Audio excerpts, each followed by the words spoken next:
All right, why don't we go ahead and get started? We have a few initial announcements before we begin. My name is Andy Pendoli. I'll be serving as the workshop facilitator today. Before we get into welcoming remarks and the workshop overview, I would like to introduce Diana. She is our Spanish language interpreter for our live real-time interpretation translation during this workshop. She's going to make some announcements briefly here. So Diana, please. Good afternoon, everyone, and welcome to this workshop. My name is Diana, and I'll be your interpreter.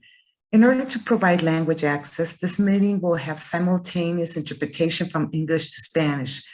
Please note that the translation globe will not appear until after I've read all language instructions.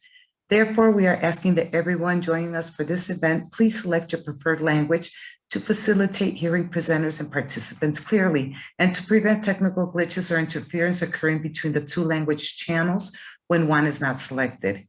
If you're on your laptop, please locate the icon shaped like a globe that will appear at the bottom of your screen. Click on language interpretation and then select English. If you're on an iPad or your phone or a similar device, then you will locate the three-dot menu on the right corner of your screen that says More. Click on Language Interpretation and then please select English. When you speak, please do so at a moderate pace because I will be simultaneously interpreting everything you say. Thank you. Buenas tardes a todos y bienvenidos a este taller. Me llamo Diana y seré su intérprete. Les informo que esta reunión contará con interpretación simultánea bidireccional en inglés y en español. El globo de traducción no va a aparecer hasta que yo haya leído las instrucciones en español. Por lo tanto, pedimos que todos los asistentes seleccionen su idioma preferido para poder escuchar los presentadores y participantes con claridad, evitando así que se produzcan fallas técnicas o interferencia entre los dos canales lingüísticos cuando no se seleccione uno de estos. Si está usando una computadora, va a haber un icono en la parte inferior de su pantalla después de que termine de dar las instrucciones en forma de globo que dice Interpretation, es decir, interpretación. Haga clic ahí y después va a seleccionar Spanish, es decir, español. Si está utilizando un iPad o teléfono inteligente, favor de localizar la opción de 3 puntos que aparece en la parte inferior derecha de su pantalla que dice More. Haga clic en Language Interpretation, que significa interpretación de idiomas, y después va a elegir Spanish, es decir, español. Cuando sea su turno de hablar, por favor recuerde hablar con voz fuerte y clara y a un paso moderado, ya que les estaré interpretando simultáneamente al otro idioma. Thank you, Andy. Diana, thank you very much. Very good. So in addition to the language options that we have today, also want to make sure you're aware of how we'll be able to hear from you in terms of you providing comments and questions as part of our record and notes and discussion overall today. First of all, of course, is the Zoom chat feature. We very much value receiving your comments and questions through the chat because it helps us to automatically, literally record as part of the discussion today and the notes that we're receiving. So we definitely encourage you to use the chat if you would. But we also welcome anyone who'd like to speak over the audio. The best way to signal that to us is using the raise hand feature in your Zoom controls. And if you struggle to use the raise hand feature for any reason, you're also welcome to kind of note in the chat that you'd like to speak over the audio. And of course, those of you who might be using your smartphone to join, those controls can be found usually by touching the 3-dot button that says More, and you should be able to find chat and raise hand in those locations as well. So, so very good. And I believe it doesn't appear that we have anybody joining over a phone line, but we also have information on if needed there. But so now moving on, let me now more broadly welcome you and thank you for joining us here at this sector workshop today. This is the 5th in a series of 5 of workshops focused on specific sectors as developed under the Regional Decarbonization Framework that is under development by the County of San Diego. So again, my role here today is just serve as workshop facilitator, making sure we're sticking to agenda, hearing from all of you as needed, and keeping us on time and on track. So we have until as late as 4 o'clock today. The bulk of our time will be dedicated to hearing from all of you we have a number of key team members here as part of the data that you're going to be hearing about today, or you may have read in advance about the jobs and workforce development aspects of the RDF. We have those authors here today, many of the lead authors here today. Happy to hear your comments and questions and respond as needed, as well as, of course, the county's RDF team. And so today, format wise, we have a healthy presentation to go through, probably in the range of about 20 to 25 minutes.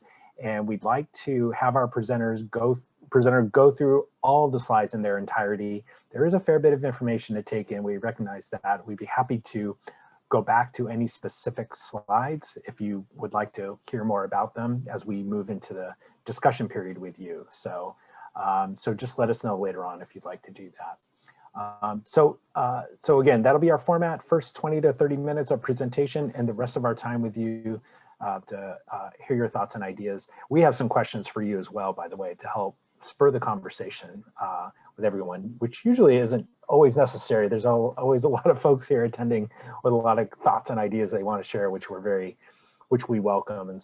And bottom line, I do want to mention, and I think you'll hear this throughout the presentation, this is really a reflection on initial data and findings coming from initial analysis. These are not formed policy directions that the County of San Diego or any specific jurisdictions are being recommended or will be undertaking at this point. So do want to stress that and make sure you're aware of that up front here. But we definitely want to hear the conversation from you about your thoughts on moving forward or what implementation can look like related to this data. So with that, let me go ahead and introduce Mirza Baksumusa. He is the program manager for regional sustainability in the Land Use and Environment Group at the County of San Diego. And he will be reviewing the data and information and findings that we have today. And he's going to introduce some of the other team members that are here to listen to you, hear from you, and answer questions if needed as we get into that part of the meeting. So with that, Mirza, please take it away. Thank you, Andy. Good to see you all. In addition to the Land Use and Environment Group team, I want to credit Dr. Carol Zabin, who was a co-author of the Workforce Development Study, and until her recent retirement, directed the UC Berkeley Labor Center's Green Economy program for some of the insights that we will be sharing today. We also have here Dr. Robert Pullen, who co-authored the Employment Impact Analysis for the RDF's technical report. Dr. Pullen is a distinguished university professor of economics and co-director of the Political Economy Research Institute, or PERI, at the University of Massachusetts Amherst.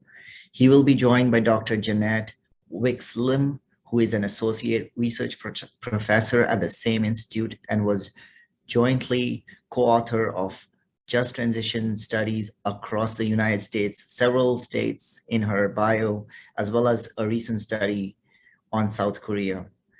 Dr. Zabin, Dr. Pullen, and Dr. Wixlim are some of the most brilliant minds in the field of green jobs and workforce development, with national and international reputation on how they approach workers' issues in a robust yet caring manner.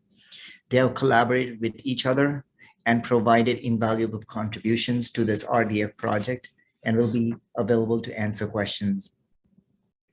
Before we begin discussing jobs in regional decarbonization, we want to start by recognizing that there are communities in the San Diego region that face unjust conditions and circumstances related to the environments in which they live.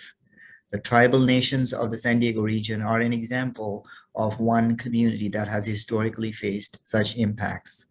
We would like to recognize those injustices with a land acknowledgement from our team. We acknowledge the harmony that existed between the land, nature, and its original peoples who have since endured displacement, persecution, and systemic oppression. We pay our respect to the unceded territory and homelands of the 17 tribal nations in our region, the most in any county in the United States, from 4 cultural groups: the Kumeyaay, the Diegueño, the Luiseño, the Cupeño, and the Cahuilla. As climate change increasingly threatens the region, its people, and its cultural identities, we aspire to learn from indigenous traditional knowledge in undoing the injustices of the past. Recognizing the need for a regional approach to addressing climate change, in January of last year, the Board of Supervisors voted to create a regional decarbonization framework. This framework is intended to provide science-based pathways to informing policymaking in regional, county, and city governments towards reducing greenhouse gas emissions in the San Diego region. It is separate from but complements climate action planning efforts by local governments. This framework is a visionary document being developed collaboratively through public-private partnerships and community input. It will provide strategies and initiatives to move towards zero carbon emissions in the region. There are three components of the integrated framework. First, the technical report that was prepared by UC San Diego and some of the nation's leading experts on energy modeling. Second, a workforce development study by Inclusive Economics to ensure that our local workers benefit from climate investments. And third, implementation pathways. While there will be many studies, discussions, and recommendations throughout this process, actual results of decarbonization will come in the implementation of policies, programs, and projects with all of us working together. Here's our timeline. We're currently in the policy and program development phase, and there's an open comment period for the technical and workforce development reports that's open through the end of this month. From now through August, we'll continue to work on the workforce development study and the implementation pathways. We intend to present the integrated framework with all the three components I described earlier to the board for approval. The final fully integrated framework is intended to help policymakers across the region identify opportunities for collaboration across sectors and across jurisdictional boundaries. To address regional emissions, the technical report modeled pathways to decarbonization for electricity, transportation, buildings. Additionally, the report also analyzed natural climate solutions and land use considerations for regional decarbonization.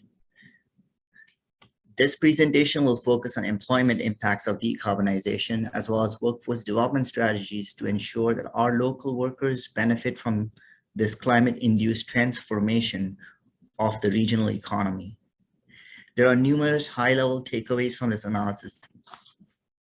The key team involved in this is presented here: UC San Diego School of Global Policy and Strategy, Inclusive Economics, and Political Economy Research Institute. We are grateful for the time stakeholders took to provide feedback which improved this analysis for the entire report. So about jobs. First, I will begin with the key takeaways from Employment Chapter 6, entitled, next slide, Employment Impacts of the RDF for the San Diego region, authored by Perry at UMass Amherst. I should note that the Perry team has also authored a statewide report that shows a transition to net zero emissions can generate 1 million jobs in the state of California through investment programs in energy efficiency, clean renewable energy, public infrastructure, land restoration, and agriculture. It tears off of a national report that Perry did that estimated $1 trillion in annual investment in the US would generate 15.5 million jobs per year in the key sectors of the economy. So for San Diego region, what did they find? They expect our region will see billions of dollars in climate investment over the next decade. These investments will fall mainly within energy demand and energy supply industries. Workers in these industries include 3,400 jobs in vehicles, in occupations such as freight movers and bus drivers, 1,300 jobs in HVAC, mainly for mechanical trades, and about the same number in refrigeration, for example, machinists, laborers, etc. With these investments, they expect about 11,000 jobs directly in these industries. As a result, there is a total of 27,000 jobs projected, which includes indirect jobs created by contractors that supply goods and services to these employers, as well as induced jobs created by employee spending in the region. I should note that these are projections through this decade and are annualized. There's a wide range of wages in these occupations, and the numbers in the chart reflect this variation in wages. Next, they looked at other job quality indicators. Some of these estimates are scaled down from Southern California. Healthcare coverage is high in fossil fuel industry. Union membership is 18% in the fossil fuel industry and 11.5% in clean renewables industry. In terms of education overall, there are more opportunities for those with a high school or less in most of these industries than in the overall workforce. There are also more opportunities for people of color. In terms of gender, there's a stark imbalance. For example, less than a fifth of the workers in the clean renewable industry are women. So the technical analysis of the RDF quantified the employment impacts of decarbonization at a macro level scale across major industry sectors in the region. The question that remained was, how do we address the current and future needs of our workforce at the same time? Last July, the board directed staff to prepare a comprehensive green jobs plan that addresses the local opportunities available from climate investments, as well as career pathways for our workforce directly impacted by decarbonization. The report, Putting San Diego County on the High Road, is out for public review. As I mentioned, until the end of this month, it is modeled after the state of California's jobs and climate action plan that provides recommendations on how to support a region's workforce as it transitions to decarbonization. Much of this research is based on previous work by led by Dr. Carol Zabin, supported by the California Workforce Development Board, that is found in the state's High Road Plan that the state is now working on implementing. Study authors integrated many of the chapters of the RDF, including each of the 4 sector chapters and the jobs modeling that I described in the previous slides. The purpose of this workforce development study was to provide a policy toolkit to make sure that the jobs created by decarbonization are good jobs and that there are pathways leading to them. Also, to identify strategies that can support workers who may lose their jobs. So, what do the authors mean by high road jobs? The state of California has been explicit about its intent to support high road jobs and define what that means. From 2021's State of the California ZEV strategy, high road economy is based on quality jobs, equity for disadvantaged communities, and environmental sustainability. In a high road economy, firms compete by capturing the value of innovation, quality, and worker skill rather than pursuing a low road race to the bottom based on low wages and cutting corners. Therefore, the workforce study is built on the premise that the high road jobs must ensure both job quality and job access. Job quality, by job quality, the authors mean family supporting wages and benefits, high standards for health and safety, long-term career pathways, and worker protections, including the right to organize. By job access, the authors mean access and entry point for local workers and training to support advancement. With climate actions, the authors expect growth in some businesses in all the 4 sectors of the RDF, particularly in energy, transportation, buildings, and lands. They also project over time decline in some sectors connected to fossil fuels in the San Diego region, particularly gas workers. The issue facing workers are different for the growth side than for the decline side. For growing areas, the critical assumption was that the jobs that are created or expanded are family supporting jobs, and that San Diegans of all demographic groups had access to the specific training and preparation that are needed to realize the opportunity to be hired into career track jobs. In this strategy, study authors identify specific labor standards and job access agreements, as well as training strategies that can be incorporated into the existing RDF technical report without changing the portfolio of climate actions. For supporting workers who may lose their current jobs, The solutions presented by the authors is to place them in jobs with comparable pay, benefits, and working conditions. This would be possible in San Diego if the region takes advantage of the current push and funding for some industrial strategies that contribute to GHG emissions reductions. This might mean adding climate actions that are not currently considered in the RDF. The region may also have to prepare for workers who would have to change careers, and doing so with robust training requirements and a safety net for the remainder. In looking at the growth side, an auto mechanic worker on an EV still is an auto mechanic worker who may need to learn how to repair an electric powertrain instead of an internal combustion train, but still needs to know how to repair a broken windshield wiper. Both the state plan and the Poland chapter show that the great predominance of blue-collar work, particularly in construction, since a lot of climate action involves rebuilding and greening our energy and transportation infrastructure, as well as retrofitting buildings. Even in non-construction activities, much of the work is blue-collar. Certainly, there are critical jobs in engineering, design, and planning, but these are a minority of jobs and are generally already well-paid middle-class white-collar jobs. But blue-collar jobs, the authors conjecture that even though they require high skills could still be low wage. This doesn't mean that all jobs in these activities are low wage, but there are some that go low wage depending on local market conditions, private or public sector, level of unionization, level of enforcement of labor laws, etc.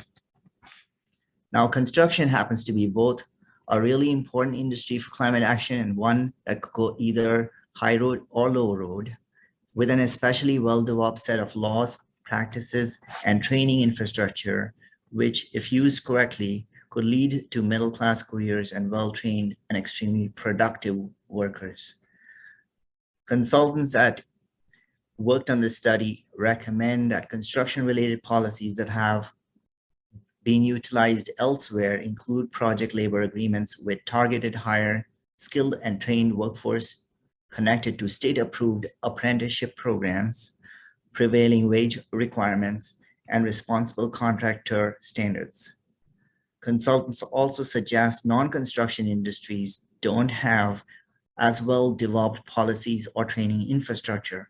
However, there are successful examples in many industries of inserting labor standards of various kinds. Once again, I will remind participants that these are not recommendations to or from the county, but key takeaways from the report.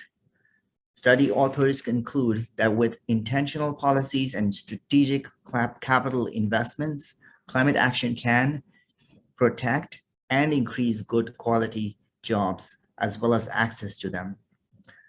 These are their overall recommendations. First, to start with the jobs, partner with employers, and customize by industry. Second, support and enhance existing programs in workforce development institutions that train for careers, like many apprenticeship programs in the region. Third, fund comprehensive training that prepares workers for careers, not just for a single technology. So not to create new niche green jobs training programs, rather for tap into state funding sources for high road training partnerships and high road construction careers.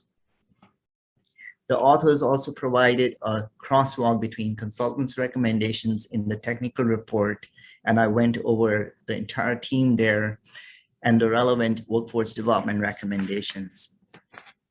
For example, in electricity, in terms of construction, maintenance, and operation of jobs, in transportation, numerous opportunities in vehicle electrification, in buildings, different options for non-residential buildings, in land use opportunities in habitat restoration and carbon farming.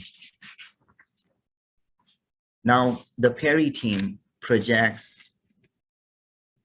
in the employment impact analysis of the RDF that the San Diego region should not experience any job displacements through 2030.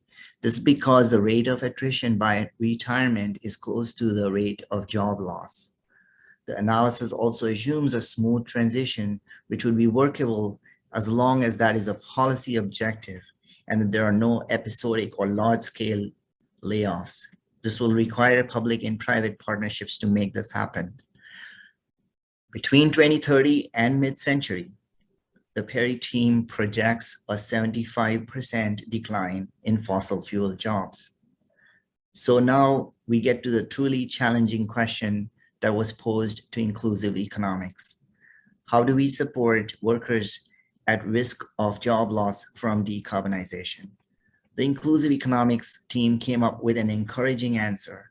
They believe that a truly just transition can be accomplished in the San Diego region because of its relative minor dependence on fossil fuel jobs, because of the alignment of vision and proactive approach by economic development leaders, and the unique moment in federal investments in emerging climate technologies. The inclusive economics team also believes that the RDF implementation can include specific investments that contribute to climate mitigation and re-employ fossil fuel workers in projects such as waste to energy, district thermal energy, and geogrids, Lithium Valley, and on-site water reuse. For example, pilot projects to strategically decommission gas distribution systems in neighborhoods to convert to carbon-free district energy installed by gas infrastructure workers.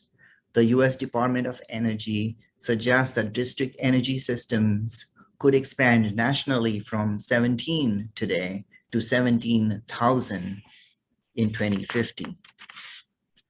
Despite our best efforts, if these workers are not re-employed, study authors recommend ways to compensate and retrain them, such as bridges to retirement and pension guarantees, wage insurance, and retraining support that includes career counseling, stipends, and job placement. The next steps recommended by the consultants for a jobs transition are, next slide, to develop a technical assistance team to help local agencies across the region identify and incorporate labor standards recommended here. To assess the need to shore up pre-apprenticeships via the state's High Road Construction Careers Program, as well as to develop industry training partnerships via the state's High Road Training Partnership Program, and to convene a just transition workforce task force that includes affected stakeholders. We now have the studies that estimate the employment impacts of decarbonization, as well as suggest pathways for jobs created by the implementation of this framework to be good jobs now and in the future. We're now preparing for the next steps to begin the process on devising implementation pathways, working together with business, labor, environmental, and communities together. This concludes our presentation. Thank you, Mirza. So great transition. Speaking of, as a next major step, are start to develop those implementation pathways, and we're looking forward to moving into discussion with all of you to hear your thoughts on, based on all these findings and the data that we have so far. What are your thoughts about what these pathways may take, may include? But again, just as a reminder for today's conversation, the Zoom tools, the Zoom chat, the Zoom raise hand, we appreciate you using those to indicate if you'd like to speak and share your ideas. Again, the chat's wonderful because we can all see each other's comments and ideas and questions in real time together. But do let us know if you'd like to speak over audio with the raise hand feature. And again, those of you who might be on a smartphone, you should be able to find those on the more button, the chat and the raise hand to indicate. So we'd love to hear your thoughts and comments and reflections on this data. If you need me to reflect back on a specific slide, let me know. We'll try and find that slide for you. But we want to kick things off with discussion with you to hear your thoughts. What do you think are the workforce and economic development goals that are really shared across all interests in a decarbonizing economy, as Mirza just mentioned, from business and industry, labor representation, environmental interests, community-based, location, geographic-based interests, and more. what are those common goals that you would define when it comes to workforce and economic development overall? So good. I see some the blue hands coming up here. So Sean Keone Ellis, I see you here. You should be able to unmute yourself. What are your thoughts here about shared goals when it relates to workforce development and economic development?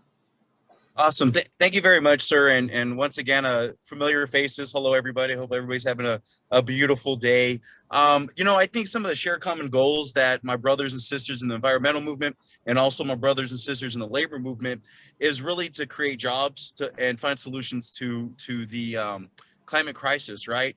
And, Dr. B, I know Miss Sabin, and everybody on this call, we've had tons of conversations, and I really like the approach that we're taking, looking at stuff like waste energy, thermal district grids, and looking at rooftop solar and looking at wind and looking at all of the above approach, because I think what we really need to say here is job creation, creating these models, these systems that are proven in other parts of the country, the world, and really including labor with my brothers and sisters from the Sierra Club and all the environmental entities that they're aligned with as well, can really change really change our city, right? Just the fact that in like 6 to 7 months, everybody, the whole narrative has changed. We have more systems.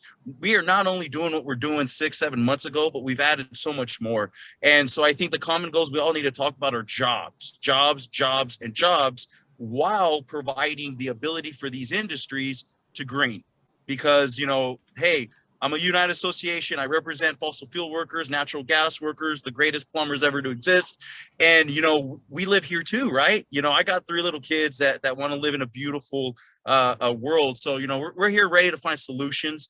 And I think that's the common goals we can take, creating jobs and really compromising and meeting in the middle. And so not to get on my podium, but thank you. Thank you for the time. So appreciate you guys.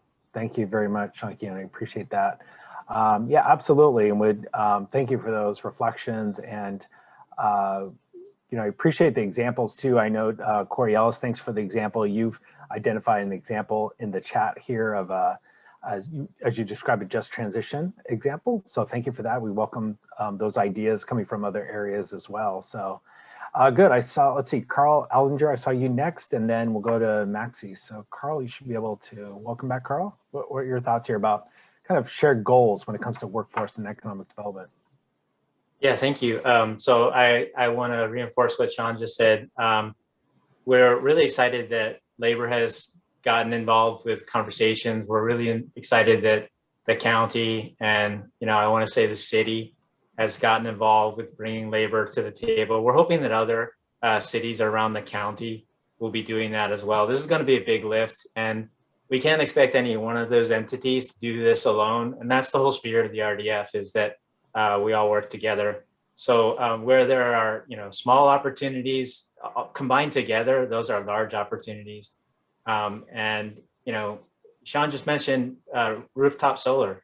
That's a place where we're seeing labor really struggling. Like, where do we belong in rooftop solar? So there's an opportunity there for us to rethink making sure that rooftop installers are, making a livable wage, and building our union density. So we are pro-union, we are pro-worker. And I just want to say that this is fantastic that the county put this report together. It's fantastic that we had a similar report put together by the city. And we don't get to where we need to be without working with labor. But when we do, we open up a whole can of whoop ass on like retrofitting, for example. It's our next big stage. So I'm looking forward to this. I'm really glad to see folks participating. Thank you. Great. Thank you, Carl. And I know that one thing in particular, I know the County of San Diego, while they're sponsoring this particular study, the RDF, as we've been working through and talking about, also, Carl, to your point, that this will not be a county government only solution to decarbonizing our economy. So I want to also acknowledge and recognize it will be all jurisdictions, public and private sector working together. So thank you for that. And then Maxie Blazzini, thank you for being here. You should be able to unmute yourself. What are your thoughts about shared goals across all interests? Thank you, Andy. I want to echo what Sean and Carl also mentioned. And I think that an economic development and even it's just social development in general, now that we have this opportunity, in reshaping our economy through decarbonization, is not only securing, the safety needs and livelihoods of our unionized workers who may be affected in this process, but I think also expanding the access of high road jobs and union jobs to other community members that are not currently part of that. So that way we have just a larger protected workforce that is able to participate in this economy and can be part of this, greener economy that we're moving towards. Okay, very good. Thank you for that, Maxie. Appreciate that. And then I see, let's see, Joyce Lane. I know you were having a hard time raising your blue hand. We will help you. Stand by a second. We'll help you unmute. You should be able to unmute yourself now, Joyce. Can you go ahead and try? Yes. Okay. Thank you. Thank you very much. I just want to also reiterate how important this work is that the county's doing, and that I think both the county and the city have had labor at the table. And I just think that's really important. And I really appreciate you paving the way for the whole region to address this issue. And I think this jobs report is really important because the more we can break down exactly what happens when, what jobs are going to come online, what jobs are going away, and how that impacts the workers, it just makes it much more realistic that we can get a handle on this issue and really bring together labor and the environmentalists, as we move forward to absolutely move as quickly as we can to eliminate greenhouse gas emissions. I mean, that is so critical. We hear, more and more from the IPCC about how urgent the problem is and that it has to be addressed. But we also need to protect workers' jobs, and that's crucial. And we also need to be making sure that good high road jobs go into the communities of color and the low income communities of concern. So I just want to applaud the effort, and that's basically it. So thank you. Very good. Thank you very much, Joyce. I want to transition to another, happy to hear more of your thoughts about, shared goals. And do want to stress, in addition to kind of labor and environmental interests, broader business and industry as well. So as much as we can work together to define goals that reach across, again, that full range of interests, is we welcome those thoughts and ideas. And just want to pose another question here, as you can see on screen, hopefully, but I'll read it for those who may not be able to see it. And the question is, what types of private investments could create these high road jobs in a decarbonizing economy? So from a private side, if you will, what sort of investments that could contribute to business and industry growth, but also, again, contribute to boosting and creating those high road jobs in an economy? So good, would love to hear more from all of you overall. And let's see, Sean Keone Ellis, yeah, absolutely, you should be able to unmute. What are your thoughts about kind of the private investment side contributing?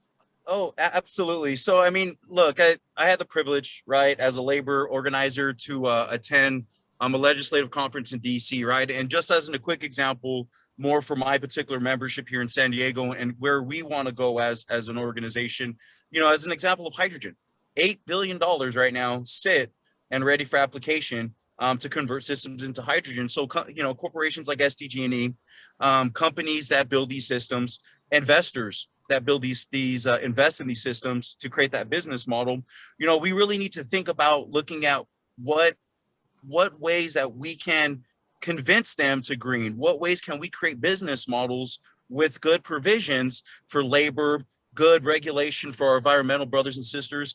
But we really need to get the private industry behind us on this, right? We can work really hard and get the government engaged, get legislation written, project labor agreements and all government work, federally funded, state funded jobs. But, you know, as leaders here in this call, everybody here is a great leader for your organization. And we really need to come together as a coalition and really find out, you know, how much money can we get to your utility companies to convince them to start converting these power plants that are running out of fossil fuels to hydrogen, to other drop-in fuel sources that are going to be green, while still being mindful stewards of our environment, stewards of the people's money, and really be mindful on regulation and ensuring that we don't have bad actors. They're still providing labor provisions. And if we cannot convince the private industry to get behind us here, look, majority of construction is private in San Diego. That's the majority of it, right? And so it's essential to get the private industry to convince these great investors who stimulate our economy, who create these jobs, to find that business model for them to operate in while still keeping mindful of labor provisions, understanding the environmental justice. And there's money out there, everybody. I mean, you know, I don't want to say numbers in case I'm a little bit incorrect, but there's money in DC, there's money in Sacramento to stimulate that model. So thank you. All right, thank you very much for those specifics. It's helpful for us to start to think about the specifics of what private investment can look like and supporting those efforts. And before we go back to Carl, I do want to encourage others too. Happy to see some thoughts and ideas coming through the chat, so please continue to do that. It's part of our record as well, but encourage others to come over the audio. Before I go to Carl, I do want to ask if the team could look into this, and we'll come back to try and help answer the question. But Stephanie asked about in the documentation produced so far, is there more detail into the real numbers of jobs and demographics that will need to be transitioned? Yeah, Murtaza, please. I may, thank you, Stephanie, for the question. This has been quantifying it has been one of the unique contributions of Dr. Pullen in terms of what kind of jobs, what are particularly in terms of investments, energy demand, energy supply, and the detailed breakdown within them. So I will hand it to Dr. Pullen to describe what he found.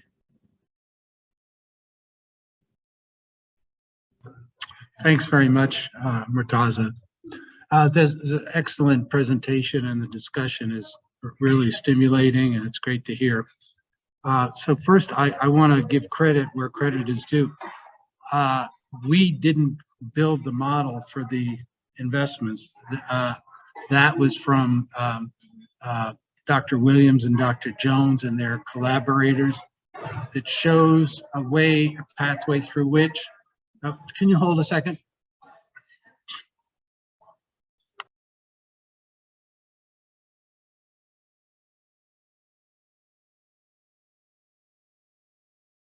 Minutes. Sorry, I have a class coming up in a few minutes. Sorry. So they built the model, and the model is a pathway for San Diego County to get to its emission reduction targets for 2030 and 2050. And then we took this very, very specific model, speaking about private investments as well as public investments, and estimated the job impacts. So as Murtaza said, what we look at is the energy demand and energy supply areas, including on the demand side, the electric vehicles, HVAC systems. Those are the two big numbers out there. Refrigeration, appliances, energy supply. We're talking about building out clean renewable energy, transmission and storage, as well as, at least for the next decade, sustaining a lot of the natural gas sector in San Diego County. So in our model, most of it is going to be private investment. So I certainly agree with Mr. Ellis here that the job creation is mainly driven by private investments that are incentivized, of course, by public policy. And then we also have complementary public investments. And so within that framework, we have this, a very kind of standard model that's very robust and works well. And as Murtaza said, we estimate that it's going to generate about 26,000 jobs across the county, these investments. And the range of jobs is quite impressive. There's jobs across the board. at all skill levels and all different ranges of pay, different ranges of quality. Now, what we argue for and what Carol Zabin's study does much, much better and much more extensively is talk about the ways through which this huge opportunity for the county can in turn generate opportunities to raising job quality. So our study effectively is a snapshot of where the county is right now with respect to wages, benefits, unionization, healthcare, gender equity, ethnic composition. And there's a lot of room for improvement, as Dr. Zabin's study shows so well. And so, but the point from our perspective is this model that is getting us to zero emissions, and it can get us to zero emissions, driven primarily by private investment, is also it's a jobs program. Yes, jobs, jobs, jobs. It's a jobs program. There's a range of job quality. It's an opportunity to enhance job quality across the board. All right, excellent. Dr. Pullen, excellent. Thank you very much for unpacking that for us too. And I wanted to highlight, as some of you may have seen in the chat, that Murtaza also responds specifically to Stephanie's question, but I think as we've been hearing, we've opened up more specifics about some of the underlying data and numbers informing these findings. You'll find Murtaza provided the link directly to that. So great, wonderful. I do want to offer, Carl, if you don't mind, I'll come back to you if you don't mind. I've got a couple people we haven't heard from yet, and we'll circle. Thank you, appreciate that. I want to come to Corey Ellis, who I think I saw next, and then we'll go to Monica De La Cruz. Corey, you should be able to unmute yourself. What are your thoughts about anything about the study, but particularly interested in our question about private investment? What are your thoughts there? Hi, I just had a question regarding private investment as well. I know that Maersk, the large shipping company, also committed to using renewable drop-in fuels. And then also United and a bunch of other different airlines are also committing to renewable fuels. And then I also wanted to know whether the electric vehicle conversation is also including hydrogen vehicles, because I know that Los Angeles as well as Orange County are converting their big rigs, their trucks, their buses, etc., over to hydrogen fuels, which is also zero emission. Thank you. Good. Thank you, Corey, for the question. We'll come to Murtaza with that. Murtaza, what's your awareness of assumptions going into on the transportation sector around fuels and the kind of mix of energy in addition to electricity? How does hydrogen come into play there at all? Andy, so thank you for that question. The issue is, if I understand the question, whether there's an implication whether there's a particular fuel mix, I think that is a different conversation for the transportation sector. I think Dr. Pullen just took the assumptions from that chapter to run the numbers. So we'll come back to that in the transportation section. Okay, very good. Thank you. And then why don't we go to, let's see, Monica De La Cruz, you should be able to unmute yourself. What were your thoughts you wanted to share, any questions you had? I just wanted to add how important it is to act in a coordinated and regional and actually multi-regional way when we're pushing for policies that will spur this private investment. I think that, we've heard time and time again about, loss of business, loss of jobs when we try to push for more aggressive standards. Just for an example, our work with the port and Environmental Health Coalition's work with the port in passing the Maritime Clean Air Strategy. It was like there was always this threat of, well, business could go elsewhere. There's other, there's competition, but when working in a multi-regional sense and with coordination to push for more aggressive standards, then I think that there's a lot of potential and a lot that we're leaving on the table almost of working together just for policies that are across our county, but also working with like the LA region as well. Mm-hmm. Absolutely. Thank you very much for that. So kind of the public policy side of things, that level of coordination being critical too, Monica, right? Really being part of the mix. And it's good. I'll use your comment, by the way, as a segue to another question. Happy to continue to hear about private investment, but also want to tee up questions to all of you about public incentives overall, what those might look like in terms of supporting high road jobs. So Monica, to your point, for example, found incentive, just again, emphasizing that level of coordination across jurisdictions, perhaps not just in the San Diego region as we're geographically defined, but even more broadly.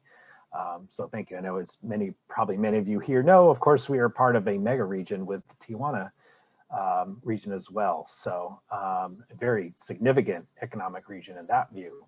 All right, so with that, Carl, thanks for waiting. We'll bring you back. Go ahead. What were your thoughts here, Carl? Maybe you had a private investment thought, but welcome any thoughts you have about public incentives too. So, yeah, all kinds of good ideas. I want to echo what Monica just said. I have a counterpart that works up in LA, and they're cleaning up their ports, and that means that there's potential that the dirty work comes down here. So we have to be vigilant about like keeping up with what others are doing and trying to get ourselves lit up here, cleaning up what we can. I know EHC is doing stellar work with the port, so appreciate all that.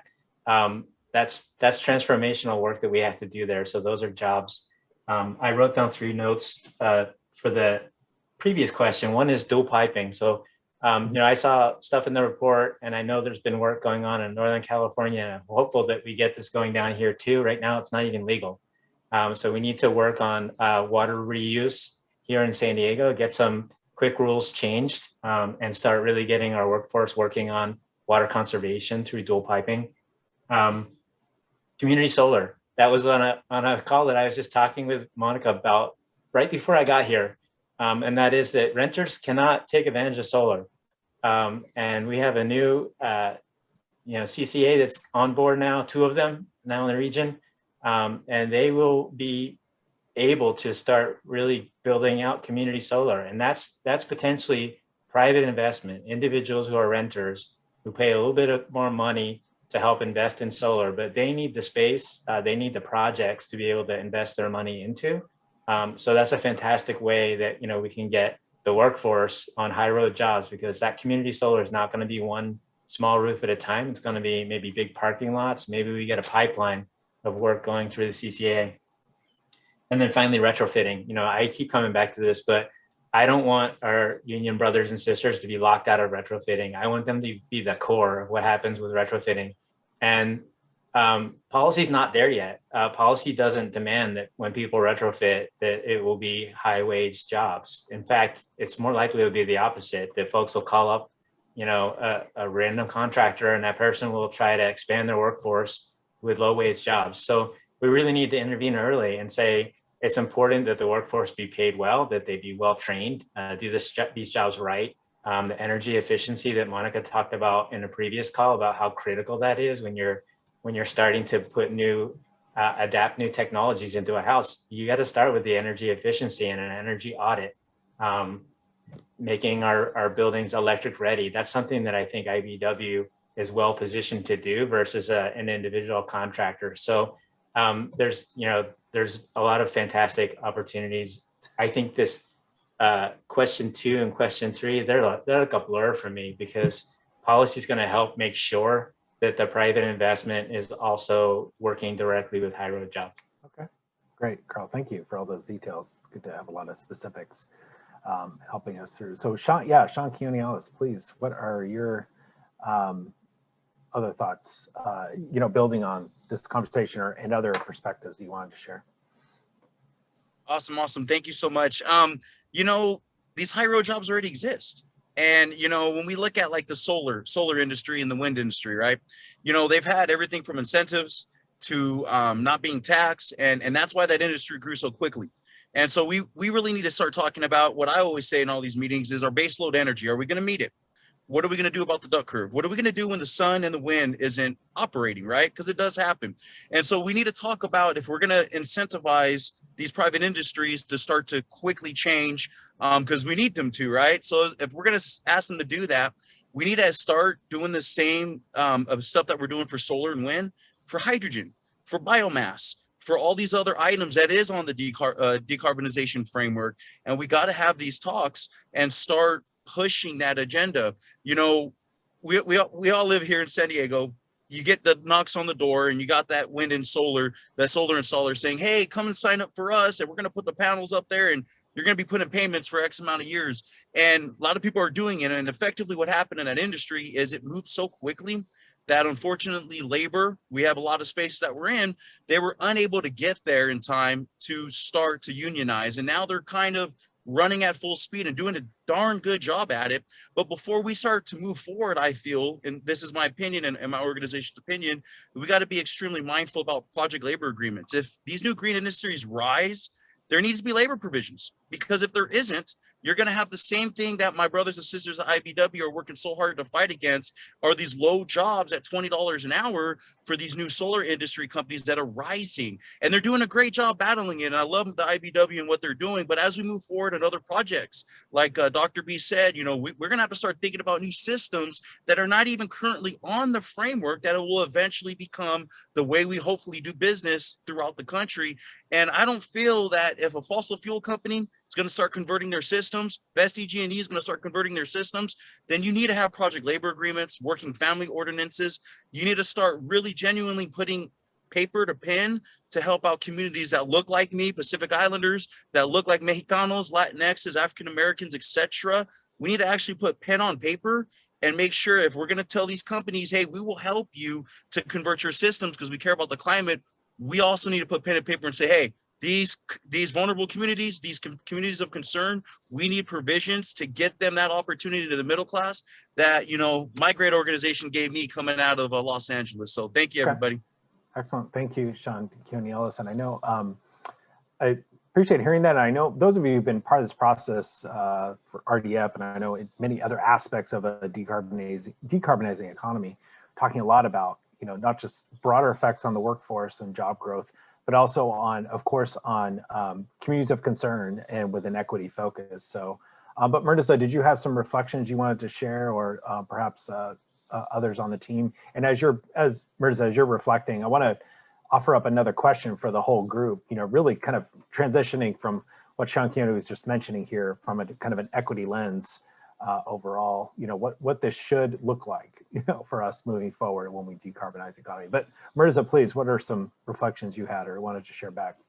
Yeah, I do want to acknowledge that the state's Workforce Development Board, and in terms of how they're thinking about both in terms of investment in these jobs and in training for the new jobs, and it's what they think of a lot. And you know, we have the brainchild here of what a green job is with Dr. Carol Zabin's work, and I want to give her an opportunity to discuss what she thinks the future ideas could be for these high road jobs.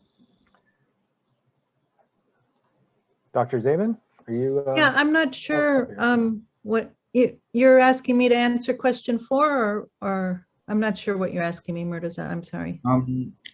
So there was a question on the screen about what public incentives can do in terms of, yeah, that one, in terms of creating high road jobs.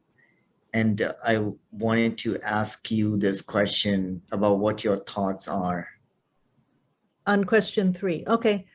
Well, there are a set of mechanisms that can be incorporated into any public policy, but particularly public investments and incentives that can promote high road jobs. I think a couple speakers mentioned project labor agreements. That's a mechanism specific to the construction industry that essentially is a collective bargaining agreement over a whole development, and it can incorporate language that encourages and supports the hiring of folks out of pre-apprenticeship programs, that is, out of programs that reach into low-income communities and help folks successfully enter into state-certified apprenticeship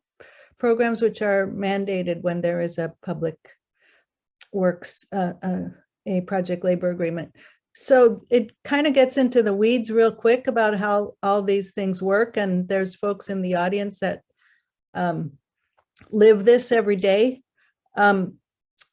Construction has, the benefits of a whole really training infrastructure in the form of apprenticeship. So that's already in place. And all you have to do really is tap into it. And you got yourself a good pipeline for folks who've been excluded from good jobs. And you have your funded training. It's not even publicly funded. You have a wage structure. In other industries, we don't have that kind of infrastructure in place in many cases, but you can kind of replicate, imitate the same ideas of having a really robust training system that's connected to actual employers and where workers really see the benefits of training, because as they acquire skills, they get better wages.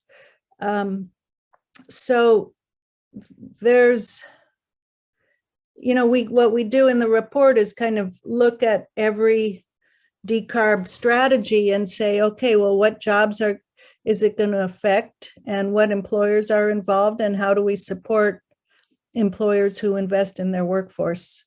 So it's really detailed in the report. Okay, excellent. Thank you, Dr. Zabin. So, by the way, we'll put the link to that report. Mirza, if you don't mind, if you put that link back into the chat, kind of top of the list of our chat, for those who haven't seen that yet and want to link to it, we welcome that. So thank you, Dr. Zabin, again for that. And, I think hearing a lot, again, as Dr. Zabin was reflecting, and Sean Keone's comments and others, I know, kind of also seems to also speak to, again, the sense of equity, right, as well. So definitely want to hear more specific thoughts that you all may have about what a meaningful focus on equity in workforce and economic development can or should look like when it comes to decarbonizing the economy. So very well. Yeah, Carl, please go ahead. What's your thoughts here on this question, or any other reflections you might have at this point? Yeah, sure. Well, when I saw equity jump up, I got to be honest, one of the things that has been confusing in my work in the last several years is we started with the term just transition, talking about workers. And I understand that we sometimes use that term to also talk about a just transition for communities that have suffered hard burdens from environmental injustices. But going back to the original interpretation of just transition, that was about understanding that way back in the day when nuclear plants were at risk and workers' jobs were at risk, we had to kind of negotiate a way to make sure that we weren't fighting with workers to keep something open that was not necessarily the right thing for the community to keep open. And so we're in the same position here with some of this decarbonization. We do have industries that we're trying to move away from, that we're trying to morph and shift. And so we haven't talked about it yet today, but I think it's important to talk about the fact that we need backstops. We need a safety net for workers. So when I talk about just transition with elected officials and decarbonization, I try to reinforce and stress with them, we still do not have anything on the books here in the state for how we're going to take care of fossil fuel workers who are undergoing a transition and who see a shift in their wages, or who need to go back and retrain, or who are temporarily out of work and need to find new work in that new industry. So I think it's really important that we discuss that and mention that here today, that there's still a lot of work to be done with our regional organizations, that they all need to push forward an idea of where we're going to fund this through the state, through federal money, and come up with a safety net fund so that workers can be protected, because that can help them see the new vision, as opposed to defending jobs that, you know, they know are what's paying the bills today, and they don't have necessarily easy opportunities to quick change. So just want to put that out there. Very good. Thank you, Carl. So in addition to looking into new jobs, again, what we may be losing in the old economy, if you will, the carbonized economy, and what that may mean for those workers, and ensuring there's a safety net to make sure that transition effectively occurs. So very good. Thank you. And then Maxie, yeah, what are your thoughts here about what equity and incentives can look like? Yeah, I actually have the question of, because earlier in the presentation, there was an acknowledgement of these huge race and gender disparities in terms of who has access to these jobs. So I would like to know what specific measures, you know, are being recommended to close those disparities. And I know, you know, apprenticeship programs that some apprenticeship programs that I've seen offer some stipends, and that is great, you know, in trying to expand access to these jobs to other folks who don't have these trainings and can offer them, you know, the opportunity to get into a career, which is wonderful. But how are we looking at, you know, at those stipends, you know, with our current economic crisis? You know, are we considering inflation, the cost of life in this region? Even gas prices, like how are folks, when we're actually thinking about equity, and we have to think about all the systemic barriers that a person may experience in trying to get to a training and trying to get to a place to just sign a paper or to just try to get somewhere, we really have to think about this as a system-wide issue and consider the changing factors of the economy as well. Otherwise, it's not, you know, just providing quote unquote, like the opportunity or making the opportunity there doesn't mean that people are able to get to it. So what are we doing to actually make that happen? That's my question. I'd like to hear. And I know, you know, this is a complex issue. We understand that. And there's historical factors in it. There's ever-changing factors, like currently with our social economic issues in this country and just the world in general. So I understand that. I would just like to know more specifics of what thoughts are in place, or what measures are in place to try to tackle that, considering as well disparities within our region being in specific communities. So how are we addressing that as well? Well, thank you very much. That's Maxie. I think you know, much of the research that's been done so far starts to identify and highlight what may be part of the answer to your question that's on the table. And so we'd very much like to hear from all of you here too, for example, responding to your reflection that it's really being systemic. It's not enough to just put the opportunity there. It's ensuring that people have the access to get to meaningfully access the opportunity and participate in and engage in it. So by all means, we would like to hear more from any and all of you and others about, you know, what some of those constraints are systemically for specific routes, specific communities of concern, whether that be a geographic, cultural, linguistic, educational background, the list goes on. These are details we'd like to unpack and hear from folks like yourselves and other experts in our communities who experience and know these constraints, experience them day to day. So by all means, we look forward to more thoughts from everyone about that. So, but let me come to Murtaza. If you have some specific thoughts there, is there, because again, we don't yet have the implementation pathways defined yet. I know that equity will be a key part of those pathways, but is there any reflections on what Maxie had identified that you wanted to share back? Do want if Dr. Zabin can come on to discuss hiring from disadvantaged communities on how these workforce agreements are structured. Sure. I mean, I think the first thing to note, though, is that, I mean, the deep racial and gender inequalities in our economy are not going to be solved by the investments and the policies we're making about decarbonization. Dr. Pollan can answer this in more precisely, but if I remember right, what he was saying is that these investments and these number of jobs that are impacted by decarb are 2 or 3% of the whole economy. So I just think we have to remember that we're not talking about transforming the whole economy. We're talking about really targeted changes in the energy system, in the transportation system, and then smaller changes throughout the economy from healthcare to education. So when we talk about how to take advantage of, 2 or 3% isn't nothing. It ends up being a lot of jobs. How do we take advantage of this opportunity to make them good jobs, and 2, open up access? And we really emphasize the part about making them good jobs because, again, construction is different than other industries, and we have to talk about it separately. But in construction, the more jobs that are based on apprenticeship, the more that are union, the more slots you open up for entry-level workers. And it's not a stipend. Apprenticeship is a job. It's a decent job with full benefits.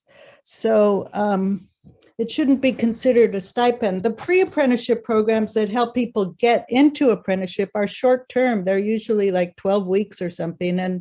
And yeah, they should have a stipend, but apprenticeship programs are 3 to 5 years. Most of them in the trades we're talking about, electricians and the pipe fitters and those kinds of jobs. Those are 5-year apprenticeships, and they are real jobs while you are learning on the job with wage increases every time you finish a module, usually a 6-month module. So again, the more jobs, the bigger portion of our construction industry that is quote unquote high road, the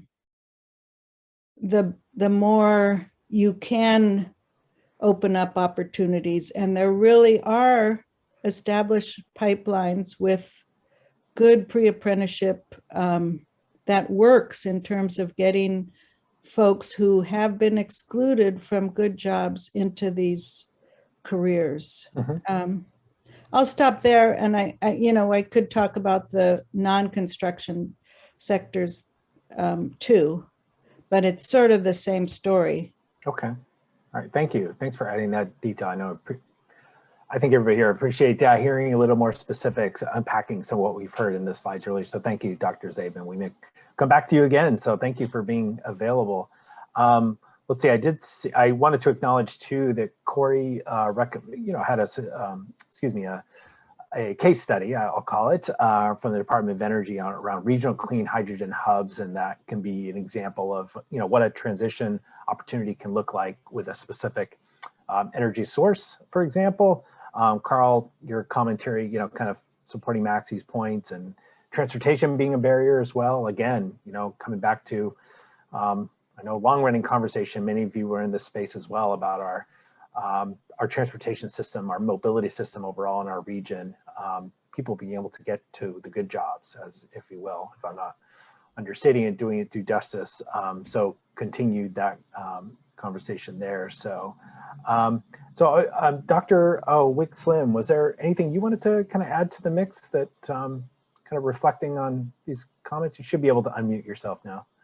Yeah, sure. I guess I just wanted to tag on to what Carol was saying, was that, we are talking about 2 to 3% of the jobs that exist in San Diego County, and it's not nothing, it's something, it's not going to solve the sort of broader, the large question of racial and gender disparities that exist.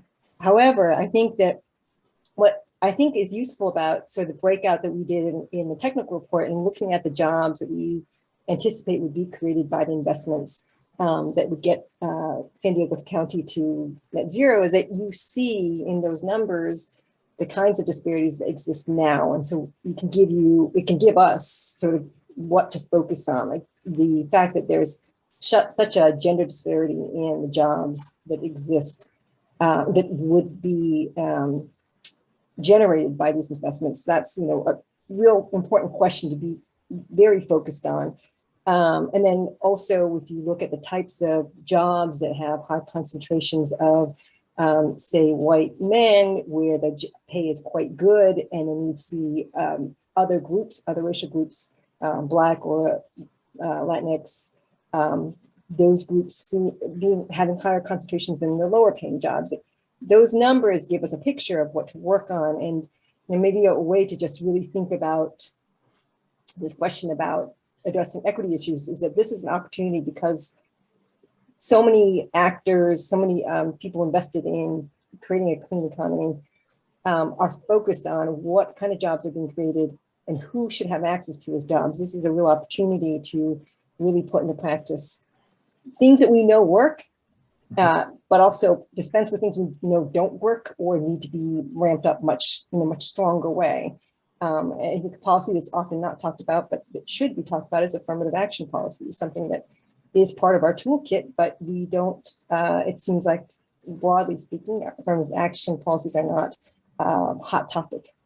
So okay. Just wanted to throw that in.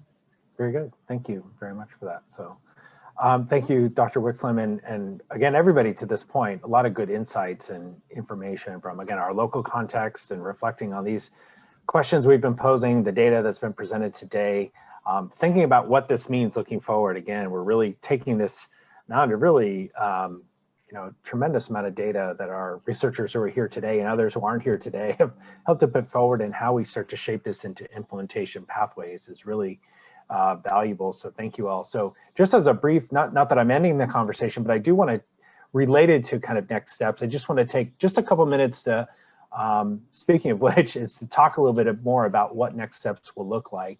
And again, we have until 4 o'clock today, so we have more time to hear from all of you. Continue to bring your thoughts forward, but I do want to share with you, again, what do next steps look like? How do we take this data and move forward? And this is what has been outlined so far in the process that I wanted to make sure you're all aware of. So first of all, of course, I know many of you have attended community meetings, and these are intended to be very broad and reaching the full breadth of our fellow residents and stakeholders, communities of concern throughout the entirety of our region, to bring them into this process. It's probably safe to say virtually everybody here is involved in some very specific interest-based, expertise-based roles, which is fantastic.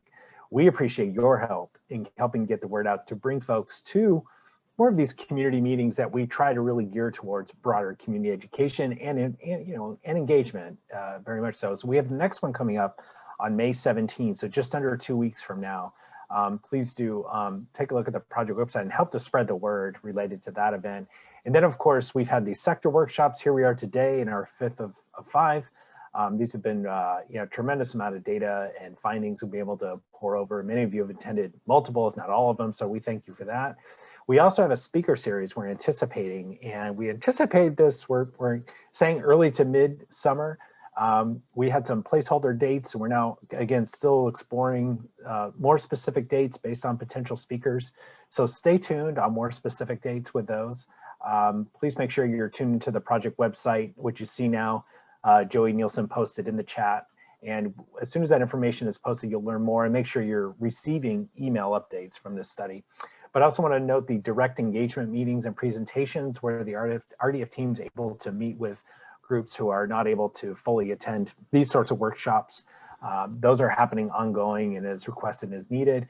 Also broader kind of what we call pop-up community events, literally getting out to street fairs, farmers markets, where we know the broader community will be attending, trying to just kind of connect with them there, make them aware of the RDF, trying to, some brief input opportunities with them and make them sure they're aware. But then really talking about, where kind of how we talk about implementation, what this may look like. We're really focusing on the regional convenings for implementation. And the intent here are, these would be events, meetings with public officials and other key stakeholders and communities of concern to really start to sit down and define specifically what should or could implementation pathways for our region look like. What would each and all jurisdictions, what would be their roles and contributions to that? Again, public and private sectors, their contributions overall, and virtually everyone here, right? I think in spirit is what we'd want that to look like. So I wanted to kind of make sure you're aware of kind of upcoming steps in terms of specific dates and meetings, but also broader next steps, taking us through the summer with the RDF. So good.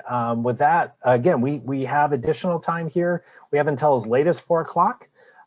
We certainly won't dwell that late if we don't need to. We've heard from everybody here today. Want to respect all of your time.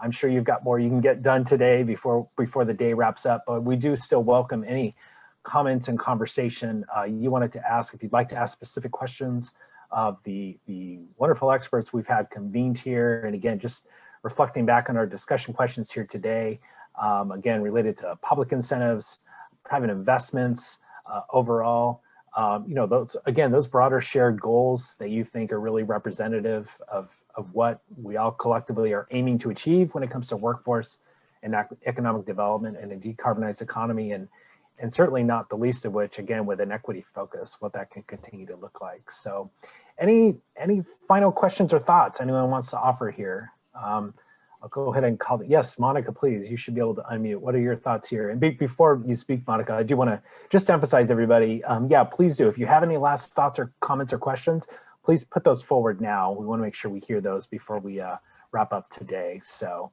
but again, we can go as late as 4. But Monica, please, you should be able to unmute. And yeah, what are your thoughts here?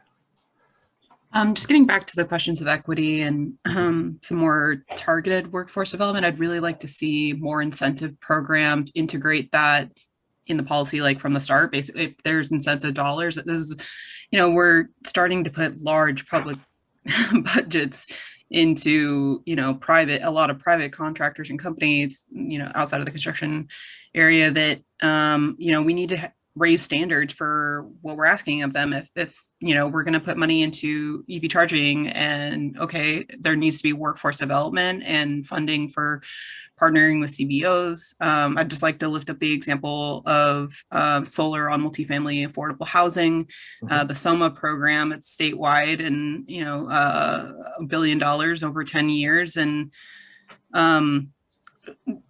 EHC and other organizations focus on EJ. We're really adamant about including workforce development and making them accessible to those who are receiving those benefits. I mean, if we're having these targeted programs that we need to see renewable energy and we need to see solar in certain communities, in EJ communities, then those same communities who are receiving these benefits also need to have access to job training. And so just being a resident of one of those buildings, you're eligible. We need to see much more when we're talking about retrofitting. There's just so much, especially in housing, to reach those who are need greater access to better quality jobs. Very good. Excellent. Thank you. And I know there's some, I'm not an expert in this, but I know there are some examples here in our region of nonprofit organizations that are anti-poverty organizations focused on both affordable housing and state community family stabilization, but also at the same time, workforce development among adults and their families, and making sure those pathways to economic stability are available to them as well. So kind of that full holistic view. So we have some models here in our region, and that may be able to look like that. We may be able to further learn from as we move forward. So thank you, Monica. Absolutely. Any additional kind of final thoughts or questions anyone wants to pose? Now is the time to do that. Please let us know. Good. Well, this has been really robust and helpful and great thinking. We know many of you have been anticipating this conversation and this analysis and research, and we've been really lucky to have, I know Dr. Poland had to depart, so we thank him for being here earlier. Dr. Wixlem for being here as well, Dr. Zabin. So a lot of great researchers here at the table to help bring a lot of national and statewide work that's been happening and honing in here in our region and really focusing in on our context as well. So so I think with that, I'll just kind of, as your trusty workshop facilitator, thank you for working with the format and your input and ideas, but let me turn it to Murtaza for any kind of last thoughts or reflections as we wrap up here. Well, I'm really honored here to kind of hear this conversation and see how productive we can have this kind of difficult conversations as if we were a family. We're in this together, and I can see that there is a great potential here. I do want to emphasize that our board has been paying pretty close attention. Been to the board 4 times with an update. It is kind of unprecedented for a project like this, and we're going back to the board for an update as we have been talking about August. We really want to, this is the last in the series of the sectoral workshops. We want to begin transitioning to how does implementation look like. I'm very encouraged by the discussions in these sectoral workshops. And this is what we're going to present to the board, that we see that there is a considerable amount of hope for regional collaboration here to solve problems that we cannot solve on our own. So thank you all for participating here. Very good, yes. And one last, I'll offer one more quick next step as well. On the project website, I know recordings, and as we're compiling reports from each workshop, we'll be continue to posting them there. Any previous presentations are available there. I had a separate private message sent to me asking about the PowerPoint presentation. That's probably best reached through the project website. You can also reach out directly to the project team at the email address that you see in the chat, the zerocarbon@sdcounty.ca.gov. If you'd like some more specific help accessing any of the material as part of the RDF, is probably the best, most effective way to do that. So very good. All right. Well, again, thanks everyone for all your time, making yourselves available this afternoon. I know, again, many of you have been part of multiple workshops overall. We appreciate that and encourage you to stay tuned and involved.